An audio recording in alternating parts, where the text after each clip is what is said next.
चित्रकूट धाम यात्रा। चित्रकूट आप bye rail by road जा सकते हैं। चित्रकूट और चित्रकूट धाम दोनों अलग अलग हैं। चित्रकूट धाम करवी स्टेशन रेलवे स्टेशन अलग बना हुआ है। हम सुबह सुबह पहुंच गए थे चित्रकूट धाम। यहाँ से हमारे एक मित्र द्वारा व्यवस्था की गई थी आश्रम में रुकने की, जो मंदाकिनी नदी के रामघाट के किनारे बना हुआ था आचार्य आश्रम। ये रामघाट का दृश्य। चित्रकूट में कुछ 7-8 जगह हैं घूमने लायक, जिसमें ये रामघाट प्रमुख है। और रामघाट पे ही 3-4 मंदिर बने हुए हैं, जिसमें गजेंद्र नाथ जी का मंदिर, तुलसीदास जी का मंदिर व अन्य मंदिर स्थापित है। नदी में स्नान करने के पश्चात हम पहुँचे गजेंद्र नाथ जी के दर्शन करने। चित्रकूट में मैं आपको बता दूं, रहने के लिए कई आश्रम और होटल हैं, धर्मशालाएं हैं। कुछ इसमें निःशुल्क हैं, कुछ में चार्ज लिया जाता है। ये दर्शन करना था ना। मंदाकिनी नदी में स्नान करने के बाद हम पहुँचे गजेंद्र नाथ जी के मंदिर। ऐसा कहा जाता है कि श्री रामचंद्र जी ने अपने वनवास के 14 वर्षों में से 11.5 वर्ष चित्रकूट धाम में ही बिताए थे, और उन्होंने गजेंद्र नाथ जी से आज्ञा लेकर चित्रकूट धाम में विहार किया था। गजेंद्र नाथ जी चित्रकूट के राजा थे। गजेंद्र नाथ जी के दर्शन करने के बाद हम पहुँचे जानकी कुंड। जानकी कुंड पर हमने दर्शन किए। यहाँ घूमने के लिए आप गाड़ी कर सकते हैं, कोई भी ई रिक्शा या विक्रम सवारी के हिसाब से आप उसको निगोशिएशन करके तय कर लें। हमने विक्रम किया था। हम 5 सवारी थी 1000 रुपये में, जिसमें सभी स्थान घुमाने थे। अनसुईया आश्रम, गुप्त गोदावरी, हनुमान धारा आदि। जानकी कुंड के दर्शन और घूमने के पश्चात हम पहुँचे स्फटिक शिला की ओर। स्फटिक शिला वो स्थान है जहाँ रामचंद्र भगवान ने सीता मैया का श्रृंगार किया था। सारे चित्रकूट में कहीं जितना ठंडा ये अभी है उतना ही मई जून के महीने में भी रहता है, यानी कि ये पत्थर कभी गर्म नहीं होता है। यहीं पे भगवान राम जी स्वयं जंगल से फूल तोड़ के लाए, उसका माला बनाया और उसी शिला के ऊपर बैठाकर माता जानकी का श्रृंगार किया। तभी इंद्रकरण का चयन भगवान की परीक्षा लेने के लिए कौवे का रूप बनाया और माता जानकी के पैर में चोट मारकर बना। जब खून बहने लगा भगवान राम ने, पंडित जी द्वारा बताई गई कहानी से आपको समझ में आ गया होगा स्फटिक शिला की कहानी। इसके बाद हम बढ़ चले अनसुईया आश्रम की ओर, जहाँ ब्रह्मा विष्णु महेश तीनों को ही माता अनसुईया ने बालक के रूप में कर दिया था। और यही मंदाकिनी का उद्गम स्थल है।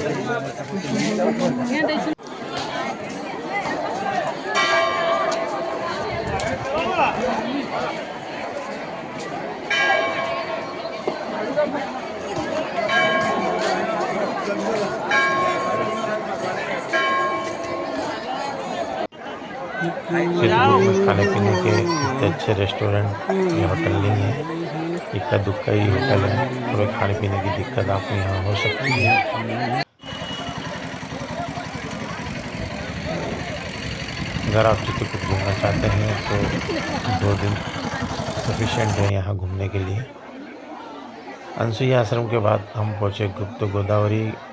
गुप्त गोदावरी पहाड़ों के बीच में अंदर एक सकरा रास्ता था। यहाँ का टिकट 25 रुपये पर व्यक्ति था। टिकट लेके हम भी भीड़ में शामिल हो गए गुप्त गोदावरी के दर्शन के लिए। भीड़ काफ़ी थी और गुप्त गोदावरी का टिकट 5 बजे तक ही मिलता है। शाम को 5 बजे बाद ये बंद हो जाता है। हम पहुँचे ये अंदर का दृश्य। पहाड़ के अंदर सकरा रास्ता, सिर्फ एक ही व्यक्ति जा सकता है। अंदर जाके ये चौड़ाई में है। पहाड़ के अंदर यहाँ हमने गुप्त गोदावरी के दर्शन किए।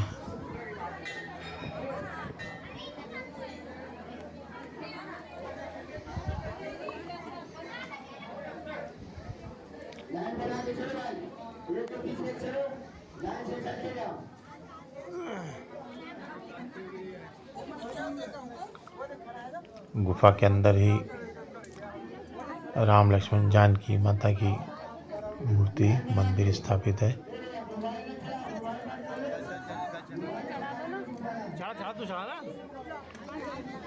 शिव जी थोड़ी है यहाँ पे, ऐसे ही चढ़ा दे।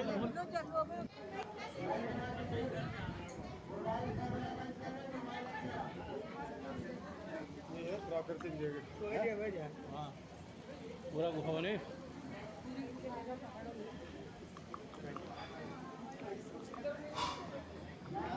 चलो यहाँ आने और जाने का एक ही मार्ग है, इसलिए काफ़ी समय लगता है।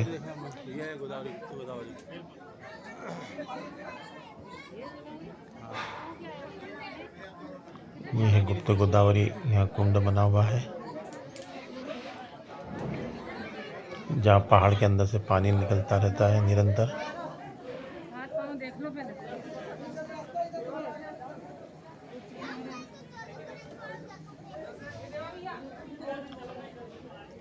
चलो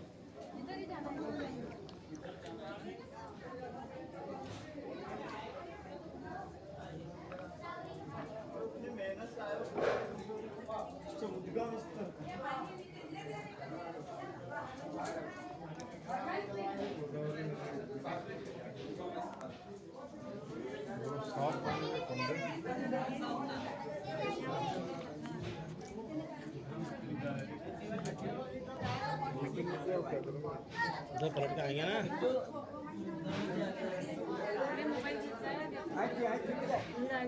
ये गुप्त गोदावरी कुंड